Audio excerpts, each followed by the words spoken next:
est le mien. Mais attends, j'ai toujours voulu savoir, Mupenya, ça vient d'où? Je ne sais pas, je ne sais pas. C'est un nom que moi-même aussi, surtout qui un jour, sur les réseaux sociaux, les gens ont commencé à m'appeler Mupenya. J'aurais appris que Mupenya en Chilou veut dire tonnerre. Ah bon? Ouais. Donc, Okay. je sais pas. Donc, tu préfères qu'on t'appelle Péniel alors? Ouais, please. Péniel. Okay. Ouais, mon nom c'est Péniel. Mupenya, je ne sais pas d'où ça vient, donc je sais que on m'appelle Mupenya affectueusement par la communauté congolaise, mais je préfère Péniel. Ok, pas de problème. Déjà, bonne année. Merci, pareillement. Quelles sont tes résolutions pour cette année? Ça, je ne partage pas, hein. C'est entre moi et Dieu. Hein. Ok, il n'y a pas de problème. En fait, au début de l'année, j'avais juste dit que je voulais que cette année soit l'année de Dieu. C'est comme ça que j'avais dit God's Year. Je n'ai pas vraiment des résolutions, sauf que j'aimerais marcher selon la volonté de Dieu. Donc, c'est ça ton thème de l'année, l'année de Dieu. L'année de Dieu.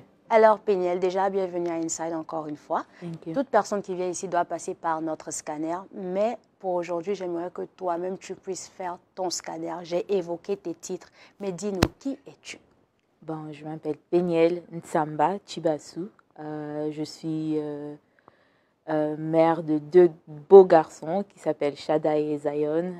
Je suis la fille de mes parents, le pasteur Christophe Chibasu, et son épouse, ma maman, que j'appelle affectueusement Mama Wiva, Mama Wivine Ngalula Chibasu Mutombo Mutunanga Kati, qui est là, que je salue. Je suis Yaya, de 3 filles, et j'ai un grand frère. Je suis influenceuse ou personnage public dans la communauté congolaise. Je suis entrepreneuse. Je suis étudiante aussi. Je suis à l'école en train de finir my bachelor's. Donc, bientôt, trop chapoudre. Donc, à part ça, je suis, au-delà de tout ça, un enfant de Dieu.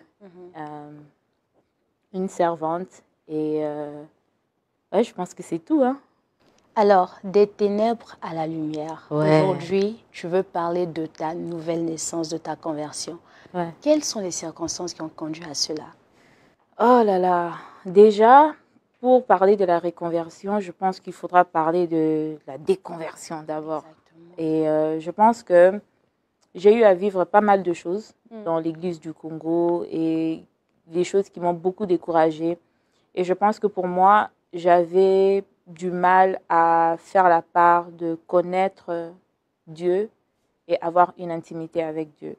Et avant, je connaissais tout simplement Dieu. Je connaissais qui il était, je connaissais la Bible, je peux réciter je ne sais pas combien de versets bibliques. Je grandis avec la connaissance de Dieu, mais je n'avais pas vraiment cette intimité avec Dieu. Alors, il y avait beaucoup de choses qui s'est passées. Je ne comprenais pas pourquoi je ne sentais pas Dieu. Et je me disais, je connais ces dieux, je prie ces dieux depuis mon enfance, c'est le Dieu que mes parents m'ont enseigné, mais on ne peut pas enseigner l'intimité. L'intimité, c'est quelque chose que toi-même, tu dois rechercher. Exactement. Alors, comme je n'avais pas ça, j'avais perdu ma foi, parce que l'intimité et la relation avec Dieu, c'est ça ta force, en fait. C'est ça le soubassement, je crois, de la foi. C'est une relation, c'est pas seulement la connaissance. Et en 2020, je pense, quand il y a eu le Covid et quand mon fils Zion commençait à avoir les problèmes pour marcher et tout, je revoyais un peu ma vie et un peu toutes les circonstances. Et je me disais que ça ne pouvait pas être possible qu'un Dieu, un bon Dieu puisse exister, et surtout pas pour moi, parce que je sais comment j'ai grandi. J'ai grandi dans l'église, mes parents sont témoins. Je n'étais pas une fille compliquée. En grandissant, on a vraiment été des enfants bien, qui ont grandi dans l'église. Et puis les circonstances dans lesquelles je me suis retrouvée dans l'âge adulte me faisaient trop mal. Et je ne comprenais pas pourquoi un Dieu bon et juste pouvait permettre que je puisse vivre ce que j'avais vécu. Alors, ça avait fait à ce que j'ai lâché ma foi en 2020. 2021, c'était vraiment la débauche. It was very, very, very bad. Donc, c'est le fait que tu avais abandonné ta foi, c'est ça qui t'a l'idée à une vie de débauche? Oui. Oui. Donc, tu assumes cela. En fait. Ouais, bien sûr. Uh-huh. Bien sûr, mais Jésus est mort à la croix pour ça, non? Exactement. Ouais, donc j'ai pas honte. Ouais, parce que quand on n'est pas dans les seigneurs, on ne vivra pas une vie qui l'honore non plus. Alors, 2021, c'était vraiment une année où je faisais tout et n'importe quoi. Je me disais, I'm gonna live my life et tout. C'était la toute première fois que je sois aussi un peu libre et tout, adulte, avec un peu d'argent. Donc, je faisais tout et n'importe quoi. Et je me sentais complètement vide. Vide, pendant que tout ça s'est passé. Mais malgré ça, il y avait scandale après scandale après scandale après scandale en 2021. Et malgré ces scandales, je sentais qu'il y avait une présence ou quelque chose qui me couvrait toujours, quelque chose qui me protégeait, qui me mettait à part. Et c'est en fin 2021 que je me suis dit, maybe, ces dieux-là existent encore. Et c'est en 2022, je crois que c'est au mois de février, que je me suis dit, bon, que je réessaye. Et ça, c'était juste entre moi et Dieu. Je me suis dit, je vais quand même prendre le temps de le chercher. Mais c'est au mois de juin 2022 que je l'ai entendu encore. Et je ne dirais pas que c'était la première fois que je l'entende, mais c'était la première fois que je l'invoque et que je l'entende et que je sache que c'était réellement sa voix. Et c'est un parcours qui était très difficile pour moi, mais je suis contente d'être là où je suis aujourd'hui. Et c'est en passant aussi par les problèmes de santé mentale et tout, que j'ai su voir plutôt combien Dieu m'aime, combien il est présent et combien sa présence est palpable dans ma vie entière. Donc, je pense que c'est ça. Ok, revenons un peu sur le moment où tu as commencé à te déconnecter de Dieu alors que tu es enfant de pasteur. Donc, il n'y a pas-il eu un moment où tu t'es dit, ok, je vais en parler à mes parents pour qu'ils m'aident, qu'ils puissent me guider de sorte à ce que je puisse me rapprocher du Seigneur? Qu'est-ce qui a causé que tu puisses t'éloigner encore alors que tu as grandi, comme on peut dire, dans la bergerie? Parce que quand on s'éloigne de Dieu, on s'éloigne de tout ce qui est connecté à Dieu aussi. Et je savais que la vie que je menais n'allait pas être une vie que mes parents allaient approuver.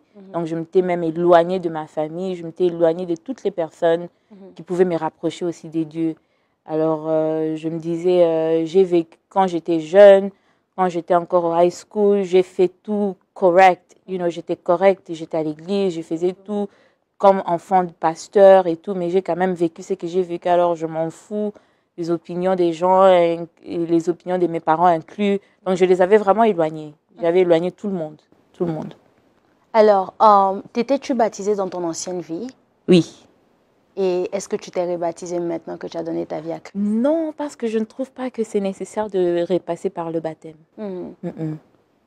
Et tu ne trouves pas ou tu as demandé conseil à une autorité spirituelle? J'ai demandé le conseil d'une autorité spirituelle. Et dans mon cas particulier, je ne pense pas que c'est nécessaire de repasser par le baptême, non. Ok. Alors, Péniel, il y a certaines personnes qui peuvent nous suivre, qui peuvent ne pas connaître ton histoire. Il n'y a pas de raison d'aller dans les détails. Mais une chose que je voulais savoir, aujourd'hui, lorsque tu te vois converti, né de nouveau, et que tu regardes en arrière, vois-tu les représailles de tes actions passées? Mais bien sûr, bien sûr. Être personnage public dans la communauté congolaise, ce n'est pas quelque chose que je prends à la légère. Je sais qu'il y a beaucoup de jeunes dames, beaucoup de jeunes filles qui m'écoutent et qui me prennent pour exemple. Et quand on n'est pas exemplaire, on voit ça. On voit les répercussions dans les vies d'autres personnes, dans leur façon de réfléchir. Même à l'église, même dans le corps du Christ en général, j'ai vu les représailles, j'ai vu les gens s'éloigner de l'église à cause de ce que moi j'ai vécu dans l'église. Donc, tu regrettes d'avoir parlé à haute voix de ce que tu vivais dans le secret? Je ne regrette pas. C'est ça la différence. Je ne regrette pas, mais je reconnais qu'il y a eu des représailles. Mais je ne regrette pas parce que je n'ai jamais menti. J'ai toujours dit la vérité. Et il y a beaucoup de choses dans l'église qui doivent changer. Exactement. Mais je ne regrette pas. Mais oui, je reconnais qu'il y a eu des choses qui pouvaient être... les Français disent vaut mieux la façon de dire une chose que la chose elle-même. Et si je pouvais rentrer en arrière, j'aurais changé ma manière de dire certaines choses, mais pas forcément les choses que j'ai dites. Parce que ce sont des faits. Parce que ce sont des faits, oui. OK. Alors, tu as parlé de la santé mentale. Ouais. J'aimerais vraiment qu'on puisse s'appesantir là-bas. Parce que c'est un sujet vraiment tabou dans l'Église et même oublié. Parce qu'on a souvent tendance à attribuer cela aux démons. Tu as un problème de santé mentale, des attaques, des paniques d'attaque, l'anxiété. Oh, on va aller prier pour toi. Quelle est ton histoire avec la santé mentale? Déjà, la santé mentale, moi je trouve que la santé mentale est basée dans les émotions. Et Dieu n'est pas dans l'émotion, Dieu est dans l'esprit. Il faut savoir faire la part de choses. Et moi, je souffre de l'anxiété et de la dépression. Et c'est quelque chose... L'anxiété, en tout cas, je ne sais pas quand ça a commencé, mais je crois que j'ai toujours été quelqu'un d'anxieuse, très réservée. Pas, mes sœurs, limite, disent que je suis timide. Je ne dirais pas timide, je dirais peut-être réservée. Je crois que c'est à cause de l'anxiété. La dépression, je crois, j'ai commencé à vivre la dépression après la naissance de mon premier fils, la dépression postnatale et puis la dépression normale qui a surgi à cause de la dépression postnatale. Et je prends des médicaments pour ça et je trouve que les médicaments m'aident énormément. Ça m'aide à regulate. Comment on dit regulate en français? Régulariser. Ça m'aide à régulariser mes émotions afin que mon esprit puisse être aussi calme pour que je puisse me connecter à l'Esprit de Dieu. Donc, je pense que c'est important. La santé mentale, pour moi, c'est comme la santé physique. Si tu casses ton bras, tu ne vas pas aller à l'église. Exactement. Tu vas aller à l'hôpital. Bien sûr que tu vas prier à ce que la main de Dieu soit sur les médecins qui vont te traiter, mais tu ne vas pas aller avec un bras cassé à l'hôpital, à l'église, et tu ne vas pas tout simplement prier, non. Tu vas aller à l'hôpital, on va mettre des plâtres et tout ce qu'ils doivent faire pour ton bras. C'est la même chose avec la santé mentale. C'est juste le cerveau. C'est parce que les gens ne voient pas la santé mentale, les gens n'entendent pas forcément la santé mentale, qu'ils ne pensent pas que ce sont des choses réelles, physiques. Mais c'est physique, c'est réel. Et c'est la médecine, c'est la science. Les gens veulent faire comme si Dieu n'est pas dans la science, mais Dieu a tout créé. Même la science, Dieu est là-dedans. Même la Bible dit que la crainte de Dieu est le commencement de la sagesse et la science. Voilà. Alors, ok, tu as parlé de la santé mentale, tu as parlé du fait que tu bois des médicaments. Mais comment est-ce que tu arrives à vivre, sachant que tu as un problème de santé mentale? Je vis comme toute autre personne. Hein. C'est comme quelqu'un qui est peut-être diabétique, qui prend des médicaments pour diabetes. Je sais pas, c'est... Le matin, je me réveille, je prends mes médicaments et ma journée continue. Si je ne prends pas mes médicaments, c'est quand je ressens ça ne va pas. Mais quand je prends mes médicaments, tout est normal. Je ne trouve pas que c'est... C'est comme quelqu'un qui prend des vitamines le matin. Donc, je ne trouve pas que c'est tabou ou bien c'est quelque chose d'honteux. Non, j'ai besoin de l'aide. Et je n'ai pas honte de dire que j'ai besoin de l'aide. Et si les médicaments m'aident à être calme, à être posé mentalement, où est le mal? Parce que si il a pété, au pétage. Ok, quand on regarde la Péniel d'aujourd'hui, après juin 2022, n'est-ce pas, c'est là où tu as vraiment décidé de te reconvertir. Et la Péniel d'avant juin 2022, quelle est la différence? Parce qu'apparemment, on dit que tu es bornée. Est-ce que c'est vrai? Que je suis quoi? Têtue. Têtue. Têtue, oui, oui. Bandit, peut-être pas. Mais têtue, oui. Et je suis têtue jusqu'aujourd'hui. Je pense que ma têtutesse peut être une qualité comme un défaut. Exactement. Je trouve que quand c'est bien placé, je suis quelqu'un qui a une très forte personnalité, qui ne lâche pas facilement. Si je suis déterminée, cette têtutesse se transforme en détermination. Et parce que les gens aiment me dire tu es forte et tout, comment tu surmontes plusieurs choses et tout ça. Quelque part, c'est cette têtutesse-là qui se transforme en force. Mais quand c'est un défaut, c'est un défaut. C'est vraiment un défaut. Ok, donc le Seigneur est en train de travailler là-dessus. Thank you. Yes, very much so. Jesus is still working on me. So. Mais je pense qu'une très grande différence entre la Péniel d'avant 2022 et la Péniel de maintenant, déjà, j'ai beaucoup travaillé pour reconstruire ma relation avec ma famille, notamment ma maman. En tout cas, je pense que c'est l'une de mes plus grandes bénédictions d'être proche à elle, de l'écouter et de passer du temps avec elle. C'était une relation quand je ne prenais pas mes médicaments et quand... En fait, parce que c'est bizarre, parce que ma maman m'avait même dit avant que je ne passe par les médecins que je passais par une dépression et tout. Je me rappelle, je m'étais fâchée contre elle. J'avais pris ça comme si elle m'insultait, comme si elle parlait mal de moi, mais elle avait constaté quelque chose en moi qui avait besoin de l'aide. Et moi, je ne réalisais pas ça. Et c'est quand je me suis reconvertie et que j'ai eu le temps à passer avec mon psy et tout ça, que j'ai vu, ah ouais, maman, ce qu'elle disait, c'était correct. Et ça m'a permis, heureusement que ma maman, elle a un très grand cœur parce que je ne suis pas un enfant facile. Ok, parlons de ta maman, de ta famille. Lorsque Ouais. tu t'étais séparée d'eux parce que tu voulais vivre ta vie et tout ça, comment est-ce que tu as vécu cela? Comment est-ce qu'ils ont vécu cela? J'ai posé la question à maman, ça fait quelques jours. Elle m'a dit que ils ont juste beaucoup souffert, maman et papa. Papa évitait de poser maman des questions, maman évitait de poser papa des questions. Ils voyaient des choses sur les réseaux sociaux et personne n'en parlait. Chacun souffrait dans son coin pour ne pas faire souffrir l'autre plus en parlant. Mes frères et sœurs, mon grand frère, je ne sais même pas. Au fait, lui, il ne parle pas beaucoup, mais je savais quand même, parce qu'on est très close, je savais que lui aussi, ça lui dérangeait beaucoup le fait de m'éloigner de ma famille. C'était pas bien. Je sais qu'ils ont souffert. Et en tout cas, je vais vraiment dédier le reste de ma vie à faire en sorte qu'ils ne puissent plus ressentir ces sentiments-là.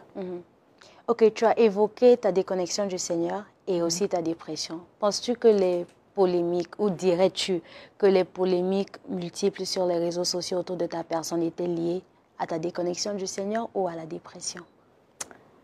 Oui et non, parce que je trouve que les polémiques ont déclenché beaucoup de ma dépression aussi, parce que c'était des polémiques pour tout et n'importe quoi. Je pouvais mettre une photo de moi avec mes enfants et quelqu'un va prendre ça et déformer ça et changer la nature et mettre une légende que moi je n'ai même pas mise, qui va causer les gens de parler. Les gens faisaient des émissions, je ne sais pas, 100 émissions par semaine sur une seule personne.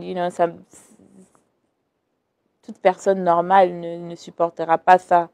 Et je ne dirais pas que les polémiques étaient dues à la dépression et dues à ma déconnexion, mais je pense que, parce que les polémiques ont commencé même avant que je ne puisse... parce que les polémiques ont commencé en 2013, quand je me suis mariée à mon ex-mari. C'est quand les gens ont vraiment commencé à parler. Ça fait 10 ans consécutifs que les gens parlent de Peñette, que les gens parlent de Mike Lambay et de son couple et tout ça. C'est depuis le jour qu'on s'est mariés jusqu'à aujourd'hui que les gens en parlent. Et vous ne direz pas qu'en 2013, parce que je me suis mariée à mon ex-mari en 2013, j'ai créé mon premier compte sur les réseaux sociaux en 2017, 4 ans après. Mais durant ces 4 ans-là, il y avait des polémiques, tout ce que je faisais, même quand je ne parlais pas, les gens ne savaient. Quand tu ne parlais pas, oh, elle ne parlait pas parce qu'elle est hautaine. Quand tu parles, ah, pourquoi elle parle? Tu vois, donc, d'une part, je ne pense pas que c'est la dépression ou ma déconversion qui est liée aux polémiques. Non. Je pense qu'il y a eu d'autres polémiques qui sont venues après, à cause de cela, à cause aussi parce que la dépression déforme tout. Donc, ça a créé aussi une colère en moi où j'étais devenue très défensive par rapport à tout. Donc, personne ne pouvait me dire quoi que ce soit.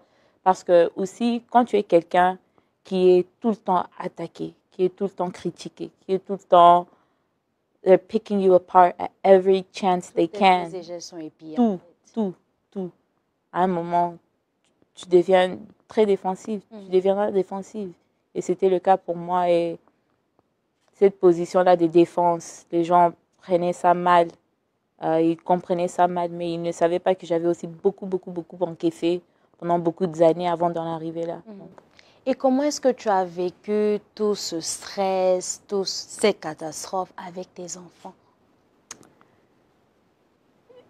En tout cas, Dieu m'a donné des anges. Hein. Franchement, surtout mon fils aîné, Shaddai, que j'adore. Lui, vraiment, je l'appelle le fils parfait. Un enfant parfait. Parfait. Sans défaut. Il n'a pas de défaut, Shaddai. C'est un garçon parfait. Sa coco est là, elle est en train de me regarder parce que Shaddai, il aime dessiner sur ses murs. Je suis sûre qu'elle peut citer quelques défauts. Mais pour moi, j'ai un fils parfait. Oh là là. Shaddai, c'est même quand Zion est né, c'était comme mon partenaire. Il aimait tellement son petit frère. Shaddai m'a rendu la vie facile, très facile. Mes enfants m'ont rendu la vie très facile. C'était eux ma joie. Et je pense que c'était après leur départ que je suis vraiment tombée dans une vraie dépression parce que c'était des piliers pour moi, mes deux garçons. Quand ils sont rentrés vivre au Congo avec leur papa, quand on a décidé qu'ils aillent au Congo, c'est quand ma santé mentale a vraiment bien détérioré.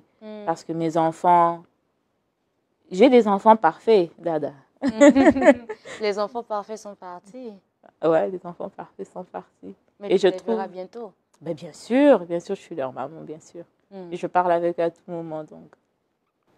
Ok, tu as dit que tu as constaté que tes actions passées ont eu des représailles, beaucoup de personnes avaient quitté les églises et ça t'avait vraiment attristé le cœur. Aujourd'hui, comment est-ce que ta nouvelle conversion peut aider le corps du Christ, surtout congolais? Je pense que...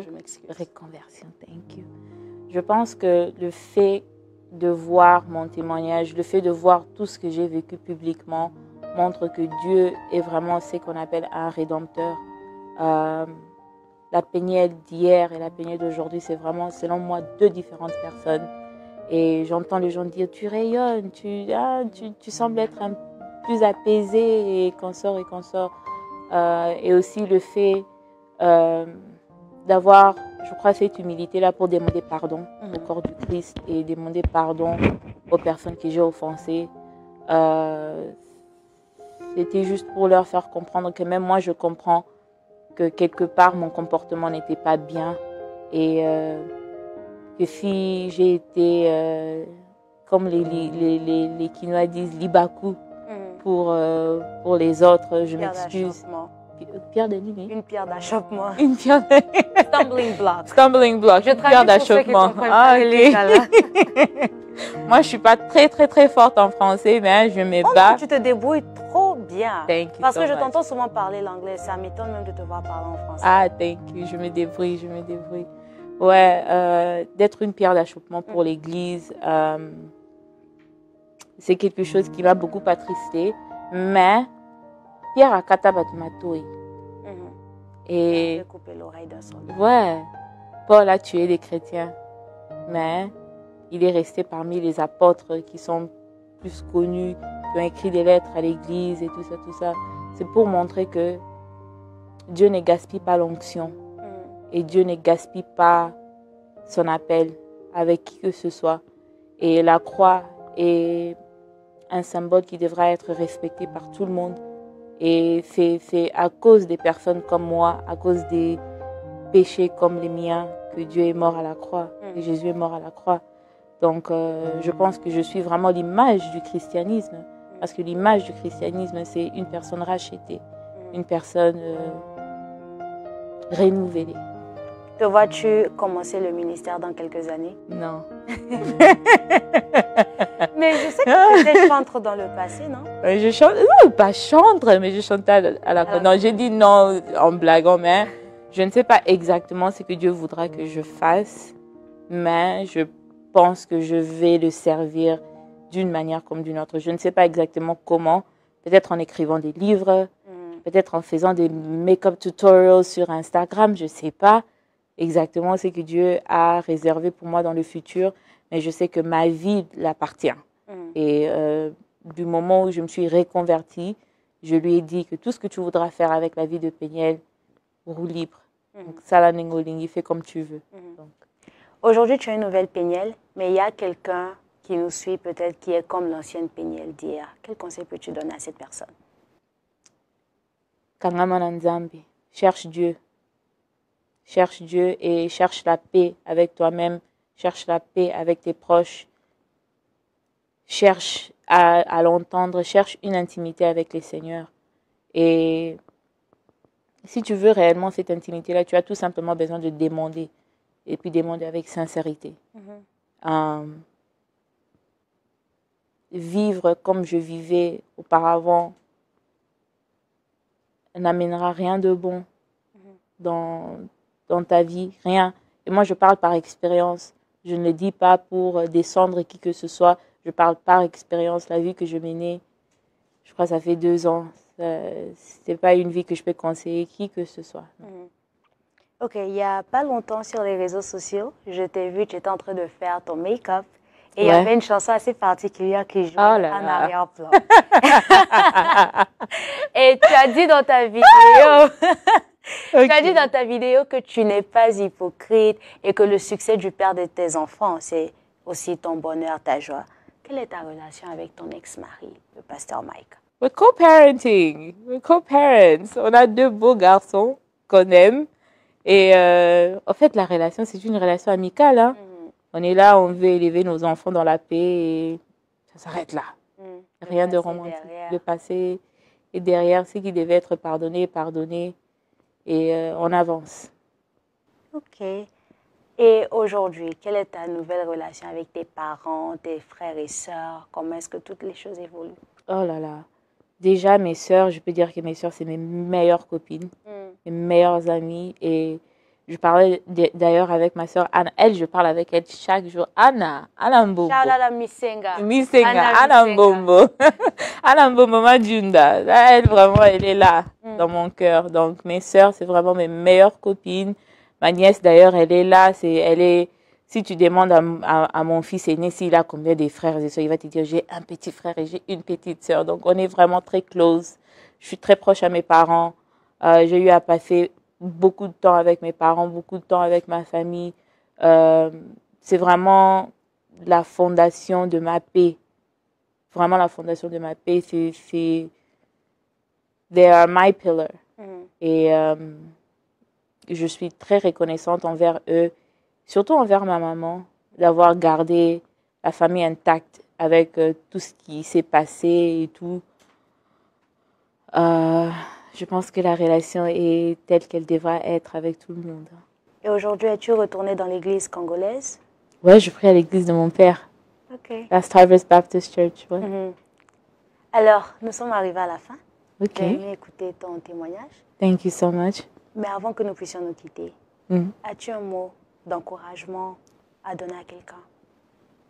Tout ce que je dirais, c'est que Dieu vous aime, Jésus t'aime. Je ne sais pas si c'est messager pour qui et si tu es dans quelles circonstances, mais Dieu est là, il vous veut. Il n'y a rien que tu peux faire ou que tu as peut-être fait dans ton passé qui est plus puissant que le sacrifice qui a été fait sur la croix. Et c'est pour cela que Jésus est mort pour nous. Et I really think that's it. Alors, comment tu te sens maintenant que tu as pu donner ton témoignage? I feel better. Good. I feel better. I feel okay. Tu as accompli la mission? Je ne pense pas que j'ai encore accompli la mission, mais je pense que j'ai fait un pas. Et j'ai commencé à accomplir la mission que Dieu a mise sur terre. To do. Alors, Peniel, je suis contente que tu as pu choisir... Oups! Je suis contente que tu aies pu choisir notre plateau de sorte à pouvoir venir donner ton témoignage. J'ai été très édifiée moi-même. Et je veux te dire que s'il y a des gens à l'extérieur qui te jugent, nous décidons de te tendre la main. Je suis une servante de Dieu, une sœur en Christ. Je sais ce que c'est que de se déconvertir et de revenir au Seigneur. Je suis vraiment contente que les anges puissent s'élever au ciel avec ta reconversion. Thank you so much, Steve.